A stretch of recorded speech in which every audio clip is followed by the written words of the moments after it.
মৃত্যু মানুষের দুনিয়াবী জীবনের সমাপ্তি হলেও এর মাধ্যমে সবকিছুর শেষ হয় না। ইসলামী বিশ্বাস অনুযায়ী মৃত্যুর পর মানুষ আলমে বারজাখে প্রবেশ করে, যেখানে কিয়ামত পর্যন্ত তার অবস্থান। কিন্তু মৃত ব্যক্তিরা কি জীবিতদের কথা শুনতে ও দেখতে পায়? বিস্তারিত থাকছে ডেস্ক রিপোর্টে।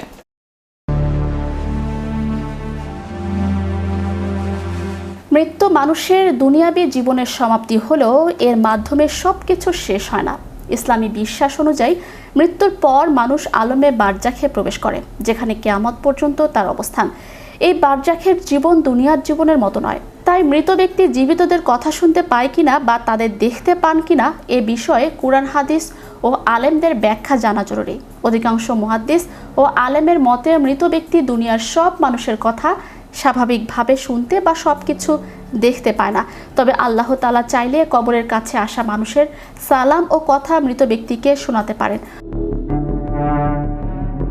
হযরত আনাস রাদিয়াল্লাহু তাআলা আনহু থেকে বর্ণিত, রাসূল সাল্লাল্লাহু আলাইহি সাল্লাম বলেছেন, কোনো ব্যক্তিকে কবরে রাখার পর তার সঙ্গীরা যখন ফিরে যায় তখন মৃত ব্যক্তি তাদের জুতার শব্দ শুনতে পায়।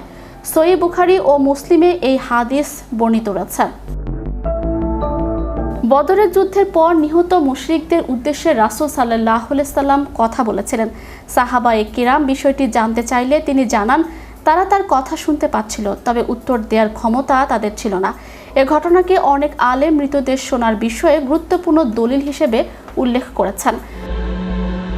অন্যদিকে হযরত আয়েশা রাদিয়াল্লাহু তাআলা আনহা সহ কিছু সাহাবী ও আলেমের মত হলো, মৃতরা সাধারণ নিয়মে জীবিতদের কথা শুনতে পায় না। তারা কুরআনের এমন কিছু আয়াতের মাধ্যমে দলিল দিয়েছেন যেখানে মৃতদের শোনানোর বিষয়টি অস্বীকার করা হয়েছে।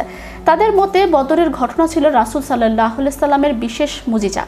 ইবনে তাইমিয়া ও ইবনুল কাইয়ুম সহ কিছু আলেম উভয় ধরনের দলিলের মধ্যে সমন্বয় করেছেন।